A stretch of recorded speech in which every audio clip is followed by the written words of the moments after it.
Hey guys, welcome back to another episode of Cooking Blind with me, Yolanda. Today it is Sunday and we are going to make one of my favorite things to do on Sunday, which is a tomato and olive focaccia bread. I love my carbs, as you can see, and you know what? Life is short, so I don't care. I will eat my carbs when I want to, and I enjoy a home-baked focaccia bread. It is so good, so tasty, savory. It is delicious, soft, and fluffy. So come along for the ride today into my kitchen as we make tomato and olive focaccia bread.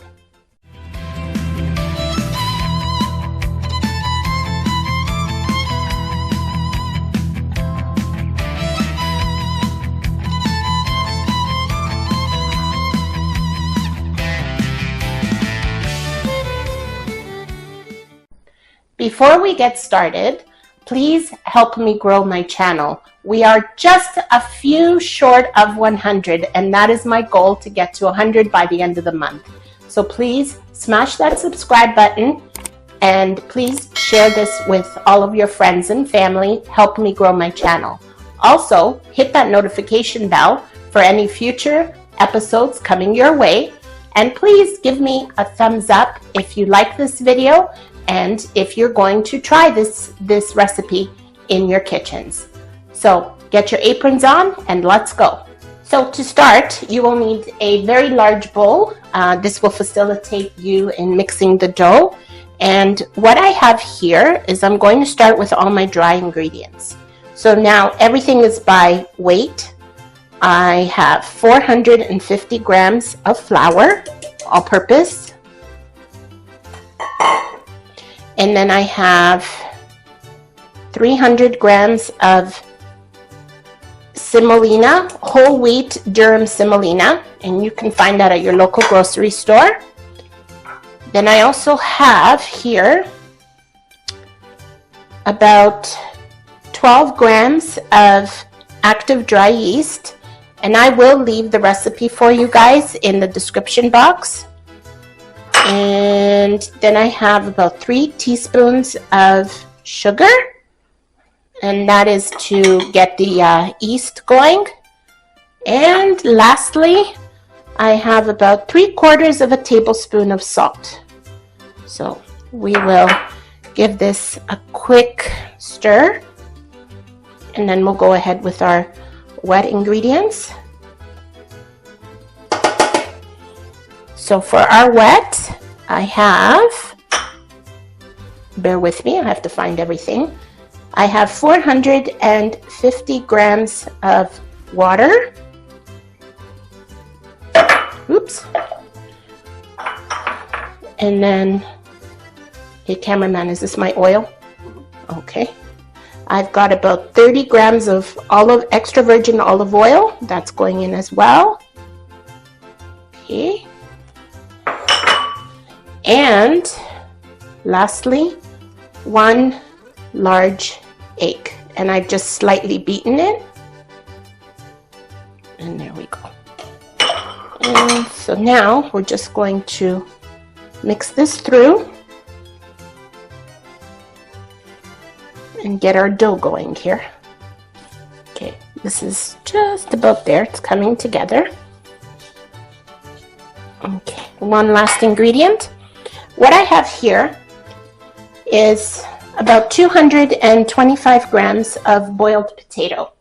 And so I've just boiled it with a little bit of salted water, and then I just gave it a quick smash, and I added about 3/4 of a tablespoon of butter. So we're going to add that into our dough. And what the potato is going to do is it's going to give it a very fluffy texture.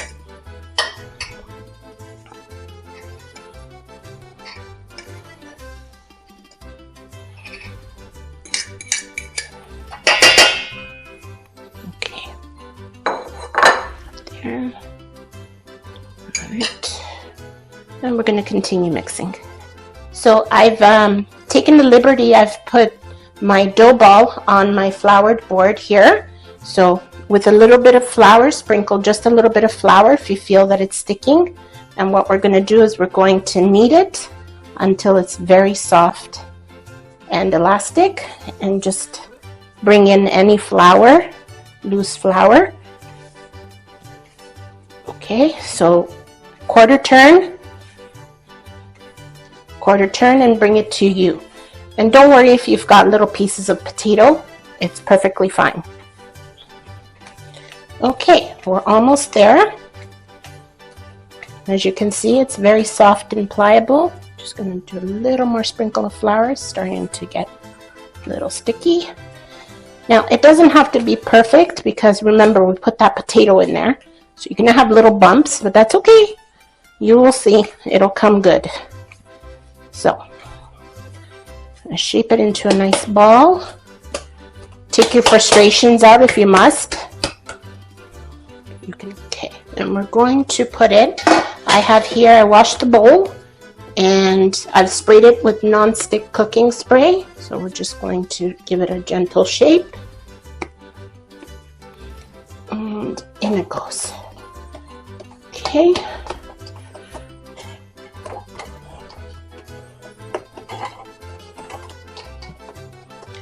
And this is something that my mom taught me always. I know it's old school, but bless it with 3 crosses. So now we're going to cover this with some saran wrap, plastic wrap, and then we will put it to rise for about 2 hours. Okay, so as you can see, I just got a little bit of help off camera. So what we've done is we've sprayed the underside of the plastic wrap with a little bit of non-stick cooking spray, and that'll just help if the dough comes up rising and touches the plastic wrap. The plastic wrap will release on the dough.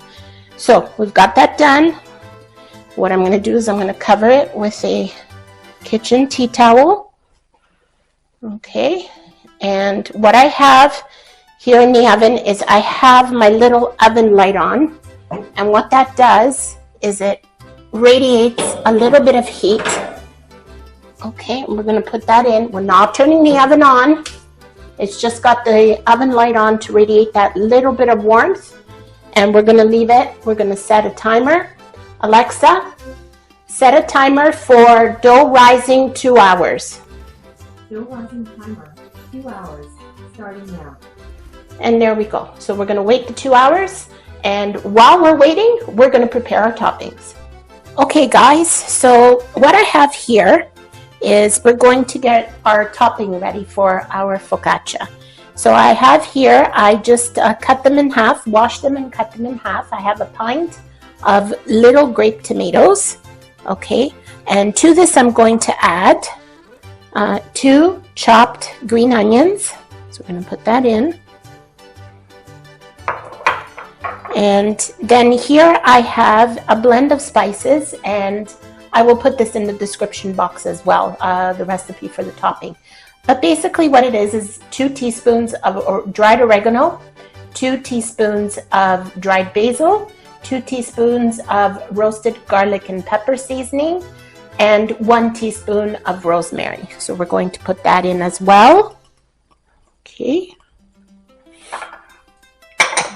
Now we're going to season with just a little bit of salt and pepper. A little bit of pepper first. Okay. And a little bit of salt.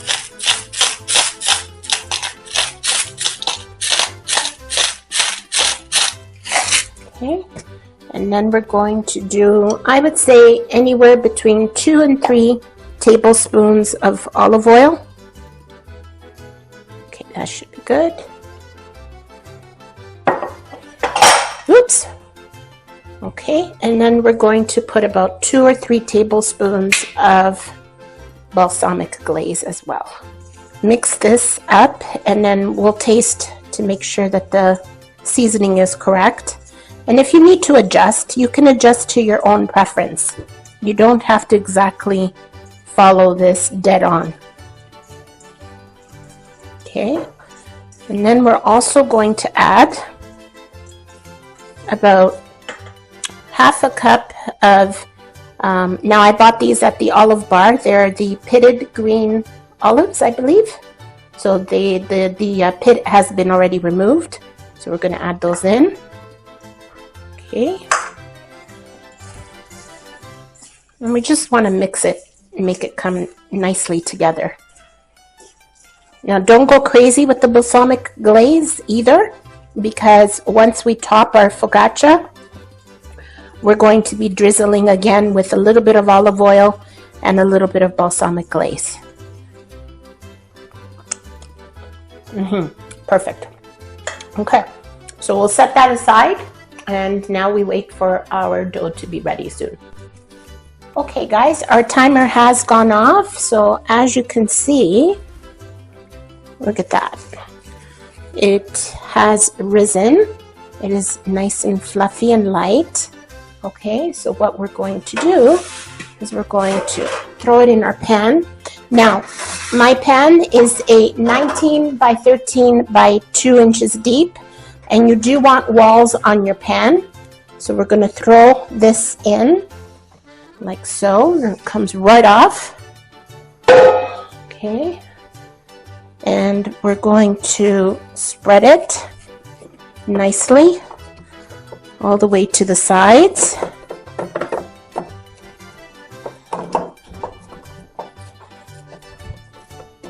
Okay, just take your time. Make sure it goes all the way and that it's even.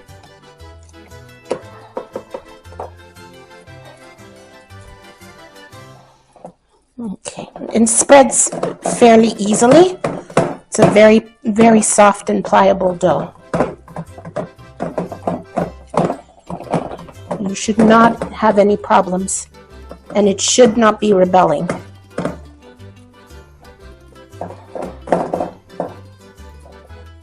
Okay, so we've got it pretty much all the way to the sides.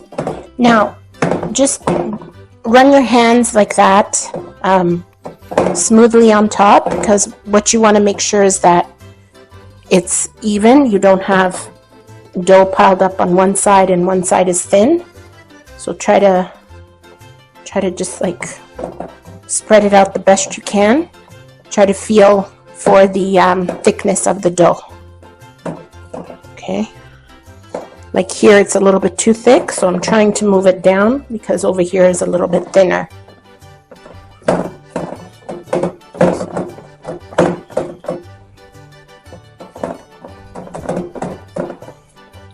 Okay, that should do it. Just try to move it up a little. Move this down a bit. Okay, so we should be good about there.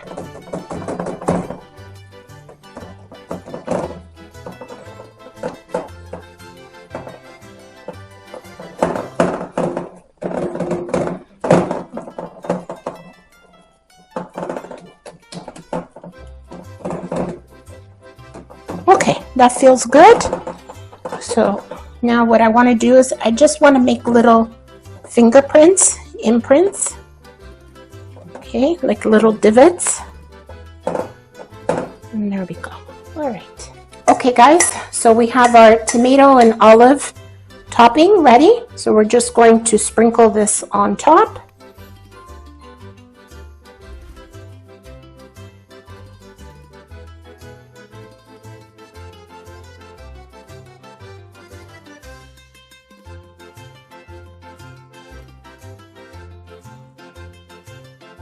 So I just want to make sure everything is good. Yeah, looks good. Okay, now I'm just going to give it a little pat down, okay, because I want the ingredients to stick into the dough. I don't want it when you bite it or when I cut it for the ingredients to be flying off. So just give it a little press into the dough just to make sure that nothing will fly off. Okay. That looks good, I think. How does that look, cameraman? Looks good? right. So now, the next thing we need to do is we need to preheat our oven to 450 Fahrenheit. So I will go ahead and do that. And then we have to leave this to rise for about an hour to an hour and a half. So this is why we fixed it now, because we're going to just leave it here. If you want to cover it, you're more than welcome to cover it with an aluminum foil or a plastic wrap, but you don't have to. You can just leave it open like this. Don't touch it. Don't do anything to it, because we want the rising, the leavening, to happen again so that we get a nice and fluffy bread. Okay, so convection bake, 30, 40, 50, 60, 70, 80, 90, 400, 10, 20, 30, 40, and 50. So we want to set it to 450 Fahrenheit. And there it goes. So we're good. And we'll leave this here. Like I said, you don't have to do anything to it. Just leave it. Don't push it up against your vents, because then you'll start cooking. So leave it towards the front of your stove, or just put it on your counter and let it be for about another hour, hour and a half. Okay guys, we are ready to go. As you can see, it has doubled in size. So now what we're going to do is we are going to put more olive oil on top without touching it. Okay. And yes, it does require quite a bit of olive oil. You don't want it to be dry. Okay, let me turn this. Okay, that's one thing with focaccia, is it needs quite a bit of olive oil on top, okay, because it will dry out. Okay, that should be good. So we're good there. And then what I also want to put is another little drizzle of balsamic glaze. Okay. So I'm going to start here in one corner.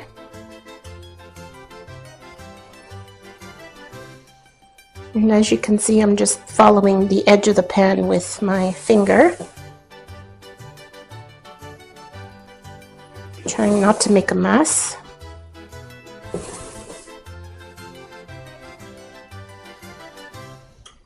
Okay. So, oven is preheated to 450. Woo! Hot stuff! Woohoo! In we go. All right. Here we are. Alexa, set a timer for 20 minutes. Second timer, 20 minutes, starting now. And we'll see you back in 20 minutes. All right, guys, as you can hear, my timer's going off, so we're gonna take a look. Ooh. It smells wonderful in here. Alexa, turn off timer. Okay. Let's just see here. Okay.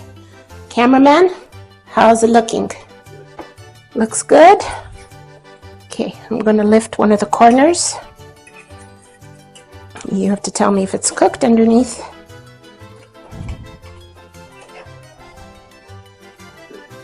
Is it good, nice and brown? Can you see that?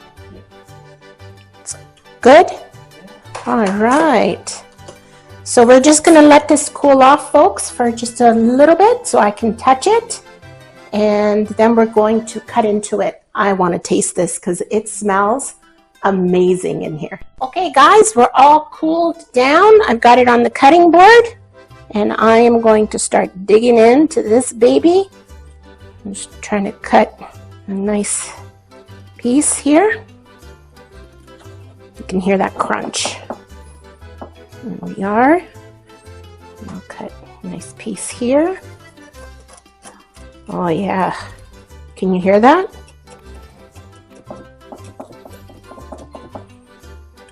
Let's see here. All right. We've got a piece here. Bear with me, guys.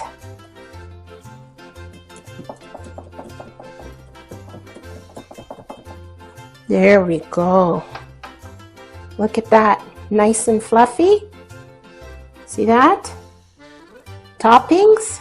And I'm sorry, but I can't hold on anymore. I have to try this.